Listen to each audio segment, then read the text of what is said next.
Hi and welcome to my channel, Hopewell Stories. Today's video is how a millionaire CEO panics upon seeing the secretary he fired with triplets and board president. But before we dive into the full story, let me know where you're watching from and what time it is now, and don't forget to subscribe to the channel. Chapter 1. The decision Maxwell Hart was a name everyone in the city knew. At just 38, he had built one of the biggest tech companies in the world, Hart Tech Industries. He was rich, powerful, and known for being cold and strict. Maxwell didn't care about feelings or friendships. To him, business came first. One rainy morning, Maxwell sat in his glass office on the top floor of Hart Tech Tower. He stared out at the city below, sipping black coffee. His assistant, James, stood beside him with a folder. "Sir," James said nervously, "we need to talk about the budget cuts." Maxwell didn't even look at him.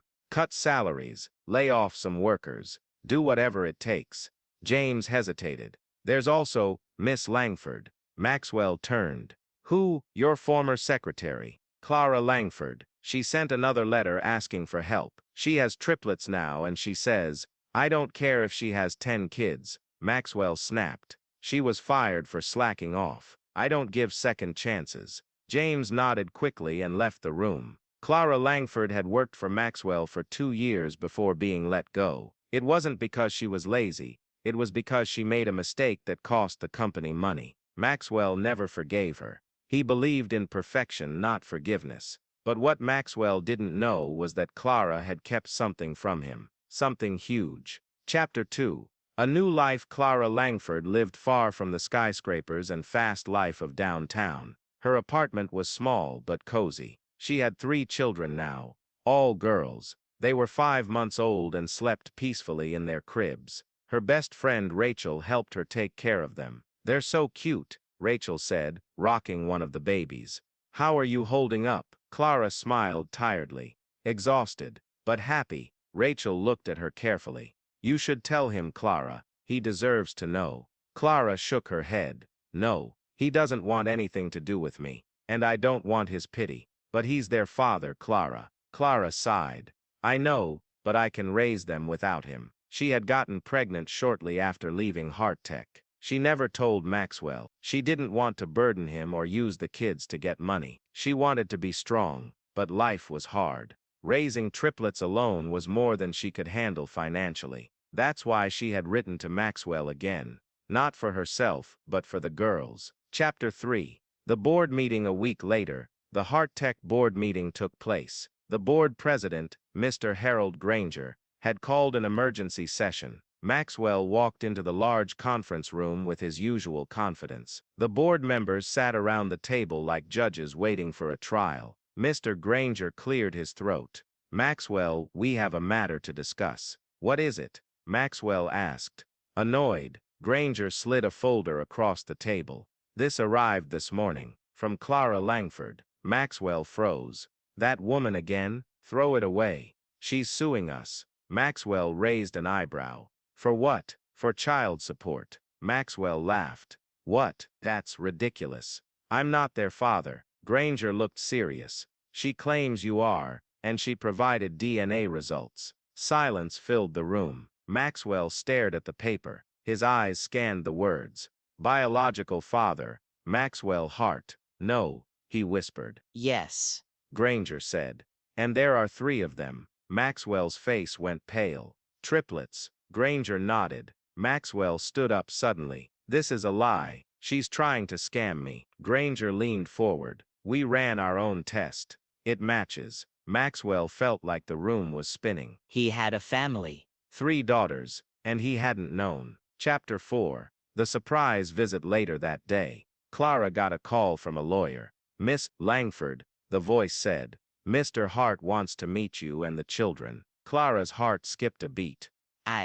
"Okay," she said softly. An hour later, She stood outside Hart Tech Tower with the triplets in strollers. She wore a simple dress and tried not to cry. Inside, Maxwell paced his office. He was sweating. This wasn't supposed to happen. He didn't believe in families. he didn't want kids. Or did he? His phone buzzed. James said, "They're here." Maxwell swallowed hard. "Send them up." When Clara entered, time seemed to stop. She looked older, tired but still beautiful. Behind her were 3 tiny babies, each wrapped in pink blankets. Maxwell stared at them like they were aliens. You lied to me, He said quietly. Clara met his eyes.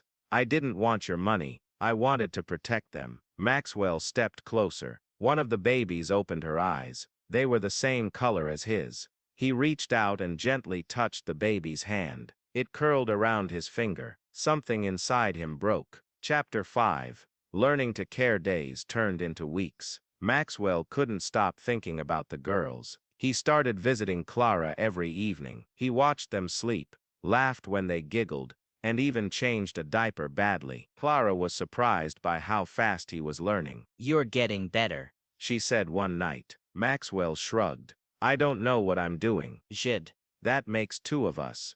They both smiled. Maxwell started spending less time at work and more time with his daughters. He hired nannies, bought a bigger house, and even redesigned his office to have a play area. The board was shocked. He's gone soft, one member whispered. But Granger, the board president, disagreed. No, he's finally found something worth caring about. Chapter 6. The Big Mistake. Then came the worst day. Maxwell was in a meeting when his phone rang. It was Clara. Maxwell, she said, panicked. One of the girls isn't breathing. Maxwell dropped everything and raced to the hospital. At the ER, he saw Clara pacing. The baby was in intensive care. What happened? He demanded. She stopped breathing. Clara cried. It was sudden. Doctors rushed past them. Maxwell felt helpless. For the first time in his life, money couldn't fix things.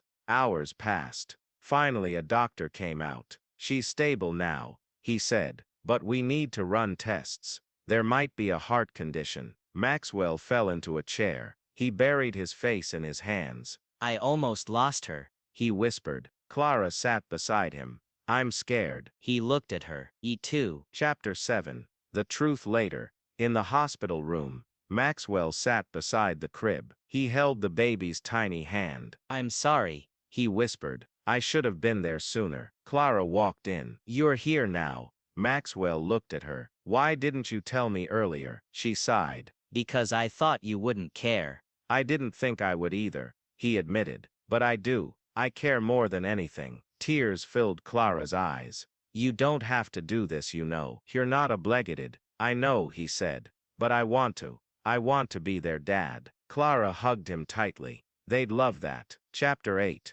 A new beginning. Weeks later, the girls were healthy again. Maxwell moved into Clara's neighborhood. He spent weekends teaching the girls to crawl and laugh. He even invited Clara to dinner, not as a secretary or a mother, but as someone he truly cared about. At work he became kinder. He gave raises, allowed flexible hours, and started a daycare at Hart Tech. People noticed the change. Maxwell Hart has a heart, the newspapers wrote. The board loved the new him. Granger smiled during a meeting. Sometimes life teaches us lessons we never expected. Maxwell nodded. And sometimes, those lessons come in threes. He looked at a photo on his desk. The 3 little girls who changed his life forever. Epilogue. Family. 2 years later, the triplets turned 2. They ran around the backyard, chasing butterflies. Clara and Maxwell sat on the porch, watching them. She looks just like you,